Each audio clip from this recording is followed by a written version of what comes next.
Hello my friends, welcome back to my channel. Okay, so today I have some romance recommendations for you that is probably my all-time favorite trope. It is second chance romances. Look, I just absolutely love nothing more. Excuse these dogs. Excuse these big dogs. Both of them are out. I apologize, but they are sweet. Anyways, I'm so sorry. I truly don't love anything more than a romance that spans years, that has pain, but then has joy, when they fall in love and then something tears them apart, and then what's the thing that's going to bring them back together? What's it going to be? I don't know. I just love it so freaking much. So these are some of the most recent, well no, that's not true, because some of these I've read a while ago. Anyway, look, these dogs are throwing me off. I apologize. But I do have one other second chance romance video that I have done, and it will be linked down below. It was one of my earliest videos, so no judgies. Also, my hair is darker there. Anyway, so let's go ahead and get into it. These are some of my favorite soulmate second chance romances, and of course we're going to start off with my all-time favorite book of 2022, and that is Before I Let Go by Kennedy Ryan. Kennedy Ryan truthfully does second chance romances very, very well. I think that in a lot of her books, that's how they are. That's how Longshot is, that's how Grip is, that's how the Kingmaker series is. A lot of her books focus on that initial spark, chemistry, soul level connection, and then something tears them apart, or maybe it's wrong timing, and then they find their way back together. And I just love it so freaking much. This is one of my favorite books of hers. This is a divorced couple who were deeply in love. They had a very traumatic experience happen that they both struggled to move past, but specifically the heroine Yasmin did. She really struggled with her grief, and I will say trigger warning in here for loss of a child, stillborn birth, and it is pretty traumatic on page. I think depending on where you're at, if you are in the right headspace for that, tread carefully here, because it is truly pretty devastating to read about.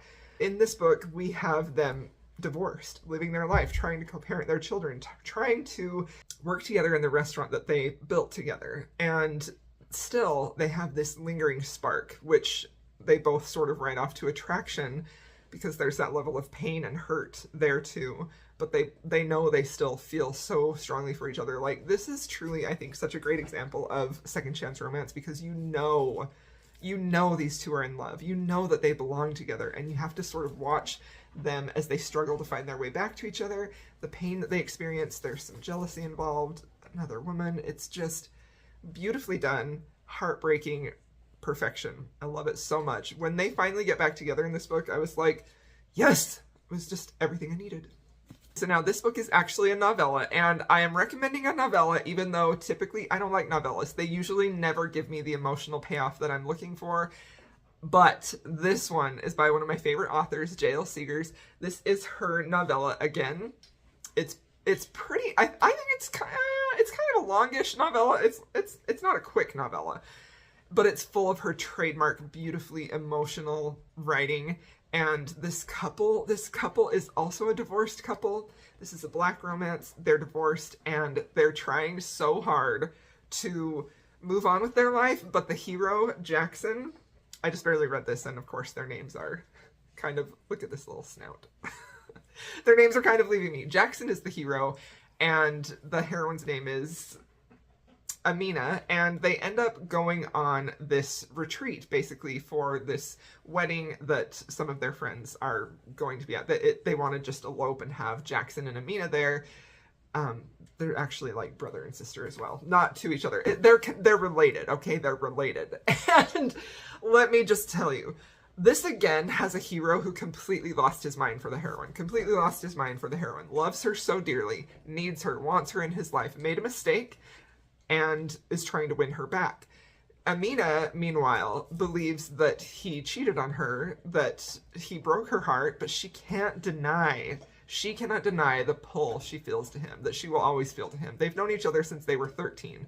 So when they're on this retreat, when they're on this ship, he works so hard to try and prove to her that he still loves her, that he still wants her, that she is the only woman for him. And I cannot tell you, listen, if you give me a hero like this, who literally says and shows the woman that he loves that there is no other woman on the planet that will ever give him what he wants, I just absolutely die. And that is what happened here. Beautifully written, deeply emotional for a novella, Not quite as emotional as Restore Me, but I think that's just because it's shorter. But still, just perfection. Perfection. I loved it so much. And I will say also trigger warning for this for infertility. And that's the only one I can think of right now. But absolutely beautiful. Loved it. This novella completely rocked my world, and I am still thinking about it, and it's been like 2 weeks since I read it. So now this next book is one of my all-time favorite reads from one of my all-time favorite authors, and it is Day of the Duchess by Sarah MacLean. I love Sarah MacLean so freaking much, but this book is truly my favorite book of hers. This is just so excellent. It is so angsty. There's so much pining, even though this is a married couple, the Duke of Haven and his Duchess Sarah. The Duke is really a bit of an idiot. There was some miscommunication, and he cheated on the heroine, which we see in a previous book, so it's not on page in this book, but we're reading about the ramifications of that event, and he feels so much sorrow and regret, and he realizes that he ruined everything with this woman that he loves. 3 or 4 years have passed, and she is not ready to forgive him. She's ready to move on. So she comes to him asking for a divorce, which was unheard of at the time. And he doesn't want to let her go at all. But being the Duke of Haven, he knows he has to produce an heir, and he's going to try and make a bargain with her so that he can hopefully get her to fall back in love with him. And if not, then at least he will be able to find a new woman and have an heir, which sounds heartless, but you know, dukely duties have to be done. So he says, Sarah, I will give you your divorce if you spend the summer helping me find a bride to replace you because I need an heir. And she's like, all right, deal. I'm not going to fall in love with you, of course. It's so beautiful.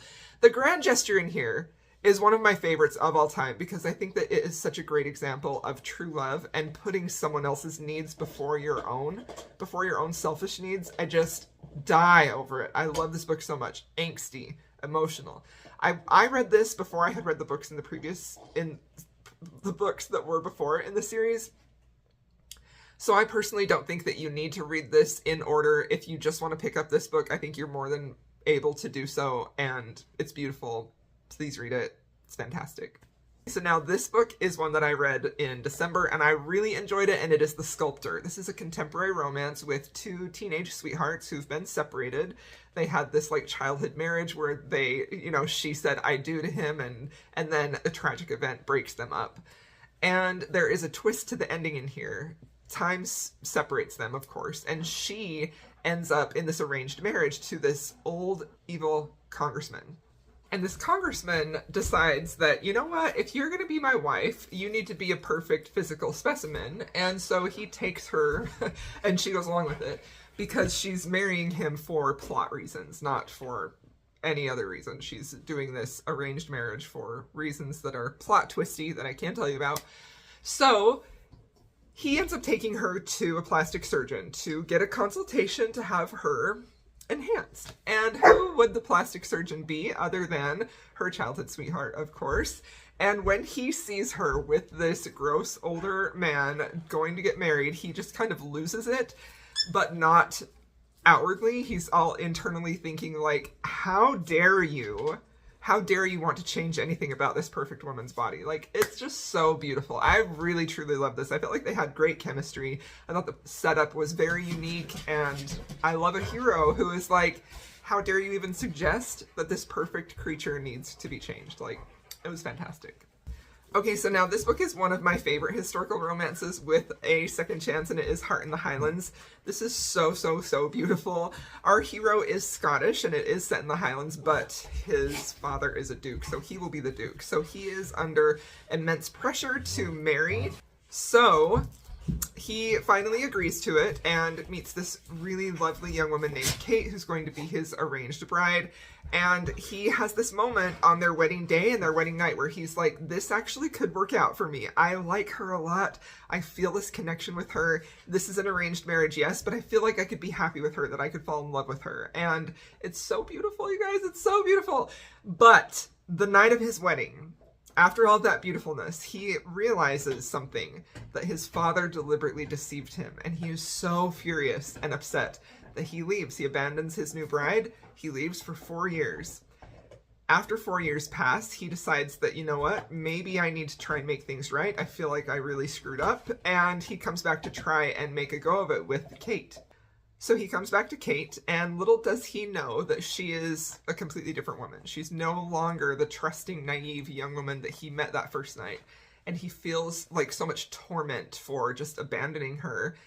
And he also feels so much concern and care for her that he does everything in his power to let her know that he's actually here for her. He loves her, and he's going to make it work. And it's just a thing of beauty. It's so beautiful. This is a closed-door romance, but the emotions in it were very real. Okay, now the next book that I have to recommend is Scoundrel of Your Heart, Scoundrel of My Heart by Lorraine Heath. This is one of my favorite Lorraine Heath books. I love it so much.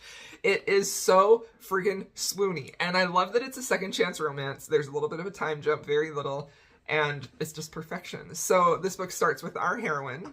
This is Wanda, by the way. Catherine, who has this inheritance available to her from her grandmother. It's something that isn't just like a monetary inheritance, it's something that means a lot to her, that she wants desperately. However, the only way that she can get it is if she marries this duke. So Griffith, who is the spare of his family and has been friends with her and sort of has feelings for her, he's like, hey, you know what, let me work this out for you. I'm gonna get the duke to pay attention to you, so he'll want to marry you. So he sets up this whole thing. Meanwhile, him and Catherine are both like having sparks between them and starting to realize that they may have feelings for each other when tragedy strikes and Griffith's father is arrested, convicted, and murdered because of treason. And so Griffith and his brother and sister, they're completely they're devastated financially. They're cast out, stripped of their titles, and he is basically abandons Catherine and everything that he knew. So years pass. Catherine is still being courted by the Duke, still, for some years, when Griffith shows back up in her life. And Catherine hasn't really been able to make a stand with the Duke. Like, she hasn't fully committed to him. And it's mostly because she's got these lingering feelings for Griffith. So when Griffith comes back, she really wants to see if there's any chance for the two of them to be together, and he does as well. Meanwhile, she's still battling with this knowledge that if she doesn't marry the Duke, her inheritance is lost to her forever. So this was so beautiful, so swoony. This is the first in a series. I love it so freaking much. An excellent second chance romance. Okay, so now the last book that I have to talk about is A Photo Finish by Elsie Silver. So this is a second chance romance, but the second chance, like the first part of them falling in love, is kind of off page, but we're told it in flashbacks. It's a contemporary romance. This is Violet, and she is a jockey for this horse farm. She's just barely gotten successful in her career, making a go of it, and her and Cole, the hero, had a relationship online that has dissolved. They don't speak to each other anymore, and something there was still lingering. So she starts this job as a jockey, and wouldn't you know it, Cole shows up at the ranch where she's working for, and it is his family who owns the ranch that she's working for. So they're sort of thrown into proximity again. Violet ends up getting injured in a horse riding accident, and she has to, for, you know, obvious reasons, move in with Cole, and he sort of starts taking care of her. They have all of these feelings that they've been like suppressing and trying to push down as they've been in proximity, working with each other from their online relationship, rise to the surface. And it's just really, really beautiful. I enjoyed this a lot. This isn't my favorite Elsie Silver, but this is still a really great story. And I particularly like the last half of this book where we go into Cole's past, and he's a very damaged hero. We start to see why he does the things he does, why he behaved the way he did. And it's just truly so beautiful. I love it so much. So all right, there you have it. Those are my second chance romance recommendations. I hope y'all enjoyed this video, and thank you so much for putting up with these doggos interrupting us the whole time. And of course they won't come and be on camera. Come here, Wanda. There she is, huh? And I'll see y'all in my next video.